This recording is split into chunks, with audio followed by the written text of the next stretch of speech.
Good morning and welcome. We are here today in Lansing, Michigan with Congressman Mike Bishop. Thank you for being here today and showing your support for the small businesses that are here. And I want to start out today just by talking a little bit about you and your background. For all of our viewers, they may not be so familiar with your life both as a public servant, which you've spent much of your career dedicating to that, but also as your career in small business. So can you just give us a little bit of an idea of your background? Sure. First of all, thank you for having me. Thanks to Facebook for doing all this. I'm envious of the crowd downstairs. What a great group of people that have a chance to come here and learn more about how to drive business and how to grow their business. Lots of great entrepreneurs that are here today to talk about it. I have started 3 businesses that I've maintained, small businesses. Small business is the backbone of our economy, so we do whatever we can now in my professional career in the private sector, but also in my public career.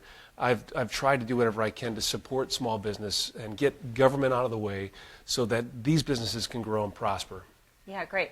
I should mention I'm Wendy Block. I'm with the Michigan Chamber of Commerce, and we work on promoting conditions favorable to job providers here in our state, both in Lansing and also try to advocate in D.C.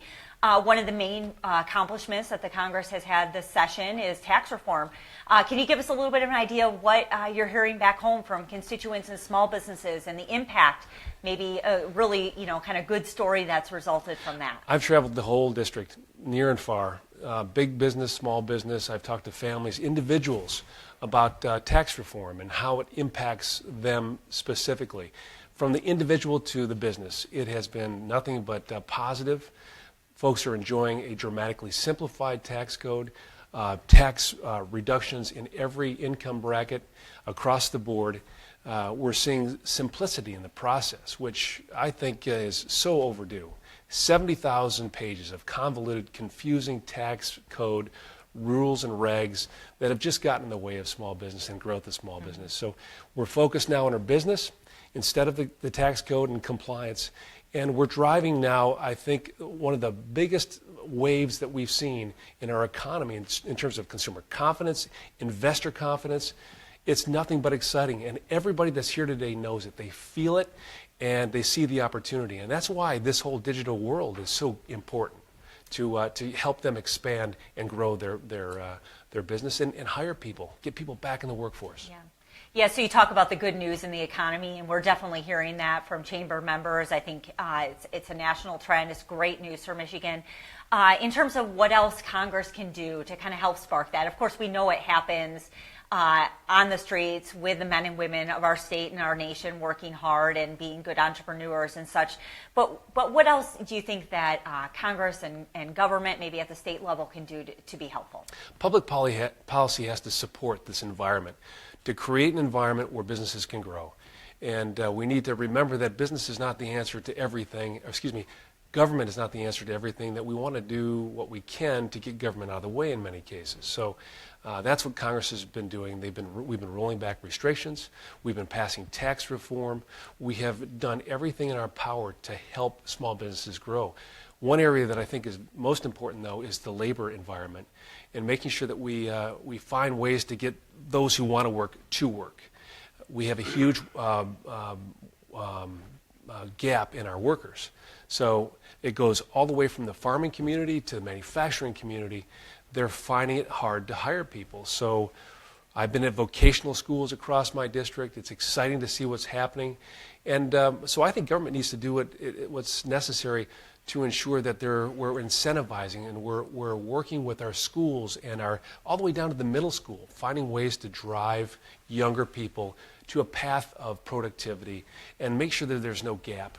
There's too much debt in this country when it comes to education. So some folks may want to just transition right into the workforce, and we need to accommodate that. And I'm excited to see what's going on in the transition that we're seeing to this economy, this growing economy. Yeah, that's great. We definitely hear that as well. It's about the talent shortage and the inability to find workers, even when you have jobs that you want to fill is sometimes difficult. And so I'm curious to hear, we're entering into election season here, how you feel the campaign is coming. It was just a filing deadline. And so just a little bit about maybe your race and why you feel like you want to return to D.C. It's, the environment, I think, from an outsider's perspective, looks to be not always fun and games.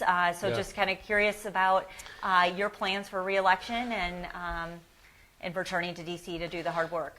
The most important thing that I can do right now is maintain focus on what I do and make sure that I do my job right. And I was born and raised in my district, so I'm connected. And this is why I can go on this jobs tour and this economy tour, that I can really get out and meet people that I know in the community. I have a vested interest in the future of my state. As I said, I was born and raised here. 3 kids growing up here in the public schools. So my wife and I really want to do whatever we can to give back and make sure that we make this a better state, a better community for our kids to grow up. And you know what? For all of our kids to grow up. For far too long, we've been sending our kids away. And Facebook's great. This is the fact that they're here today to try and encourage younger people to get involved in the private sector. And hopefully we can create those jobs right here in Michigan so that they stay here. It's just heartbreaking to see our kids leave. So my role here in the public sector is to make sure that we have, we've got an economy that's growing so that we can keep our kids here, that we can grow it here, and that families feel comfortable again, that they don't have to look over their shoulder all the time for what's going to come next, whose job's going to be lost next, whose wages are going to be dropped. This is a very, very optimistic time in our state's history, and we can teach the whole nation a lot after what we've been through in this country, and in this state in particular, the downturn.